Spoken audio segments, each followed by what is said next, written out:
Bismillahirrahmanirrahim. Assalamualaikum warahmatullahi wabarakatuh.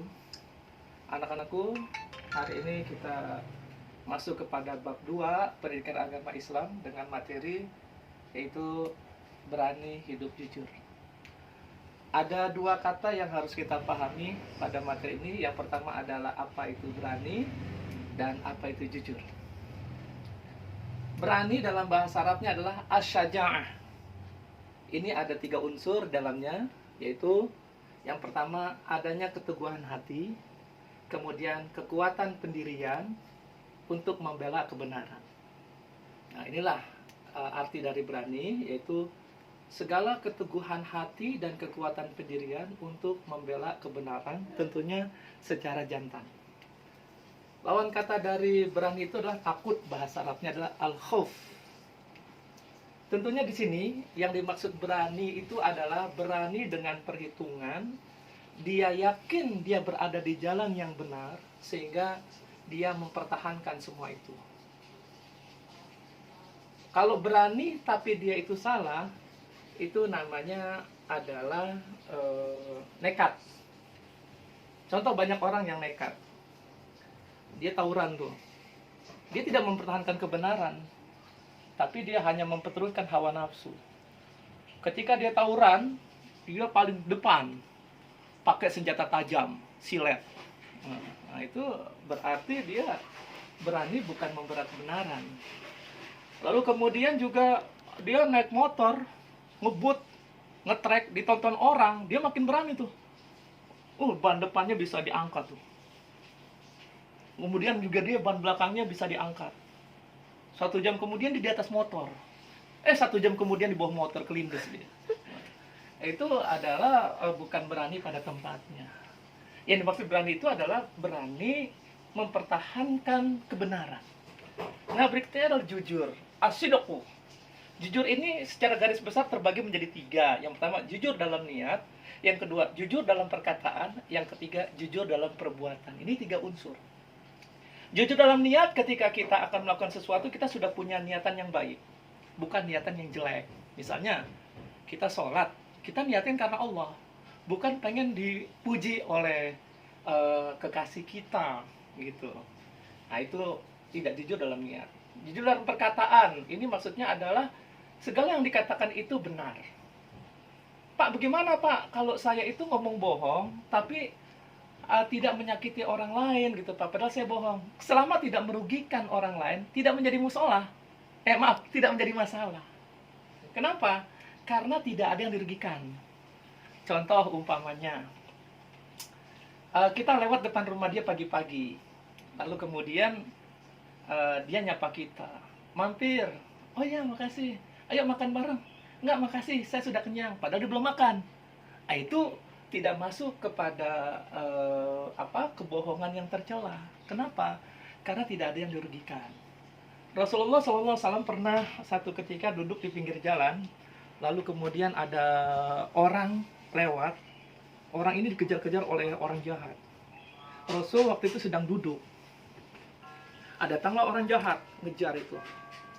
Yang dikejar di depan, yang ngejar di belakang, benar ya? Nah, pas depan Rasul, kemudian dia minta perlindungan. Ya Rasulullah, mohon lindungi aku. Aku sedang dikejar oleh penjahat. Jadi begini ceritanya. Kata Rasul, nggak usah cerita, keburu kekejar. Kamu ngumpet di sana. Ngumpet lagi. Setelah ngumpet, Rasul berdiri. Maka kemudian datanglah yang mengejar. Ya Muhammad, kau lihat orang yang aku kejar. Apa jawab Nabi Muhammad? Selama aku berdiri di sini, aku tidak melihat orang lewat depanku. Apa Nabi Muhammad bohong? Tidak. Karena tadi ketika itu Rasul sedang duduk. Ngumpet sana. Rasul berdiri. Kemudian datanglah yang mengejar. Kau melihat orang yang aku kejar? Semenjak aku berdiri di sini, aku tidak melihat orang lewat depanku. Karena tadi Rasul lagi duduk. Kalaupun Rasul berbohong tidak apa-apa, karena ini untuk menyelamatkan nyawa orang lain. Gitu. Contoh umpamanya saya punya anak nih, umur hampir 4 tahun. Orangnya agak gendut. Nah, kemudian ya, apa? Mau emam, saya kasih emam. Ya, jajan, saya kasih lagi. Jajan terus. Ya, minta duit lagi. Saya bilang, ayah nggak megang uang. Ayah bohong, ayah megang uang. Diambil di kantongnya, dirogok. Ini ada, ya kan nggak megang, di sini adanya. Tapi andaikan itu pun berbohong, itu adalah hal yang baik. Kenapa? Karena untuk kebaikan. Nah, lalu jujur dalam perbuatan. Tentunya ketika kita berbuat, kita tidak boleh tidak selaras antara niat dan perkataan, antara perkataan dan perbuatan. Ini harus sejalan. Dan ini butuh keberanian. Contoh, ada orang main bola, lapangan, di sana ada rumah bagus. Lalu satu orang salah nendang bola, kenceng, terus kena kaca, pecah, kumprang, jeger, dor. Wah, kaca itu pecah. Lalu kemudian yang pemilik rumah nyamperin, baik, siapa yang nendang bola? Mereka nggak berani jujur, mereka diem aja.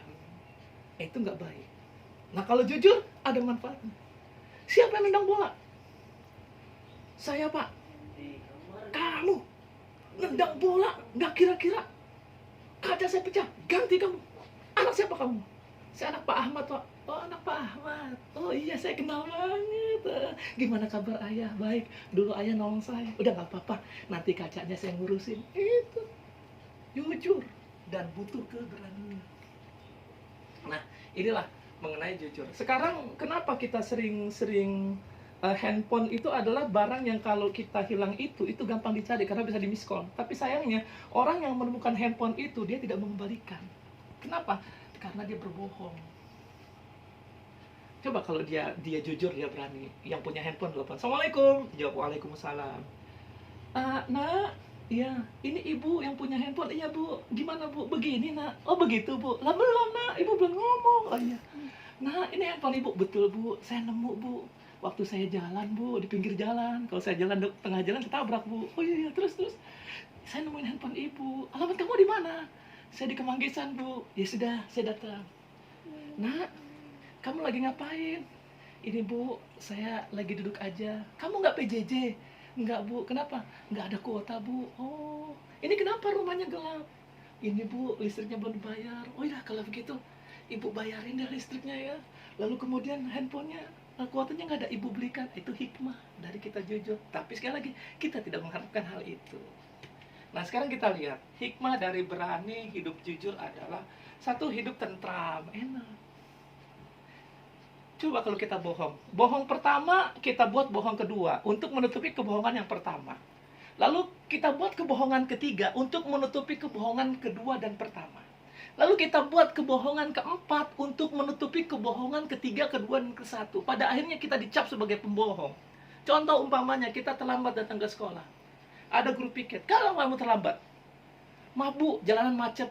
Padahal rumah dia di belakang sekolah. Masa jalanan macet? Kan bohong. Terus, kenapa bisa macet? Ini bu, ada tabrakan. 2, dia bohong. Tabrakan di mana? Itu bu, di Dan Mogot. 3, dia bohong.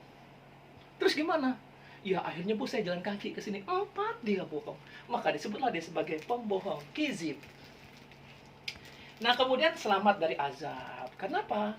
Orang yang jujur itu insya Allah itu selamat dari siksa Allah Subhanahu wa Ta'ala. Karena dia bagus dalam niat, teguh hati, perkataannya baik, perbuatannya baik, dijamin masuk surga dan juga dicintai oleh Allah Subhanahu wa Ta'ala. Semoga kita menjadi orang-orang yang berani untuk hidup jujur, ya. Qulil haqqo walau kana murran. Katakanlah yang benar walaupun itu pahit ataupun batil. Terima kasih. Assalamualaikum warahmatullahi wabarakatuh.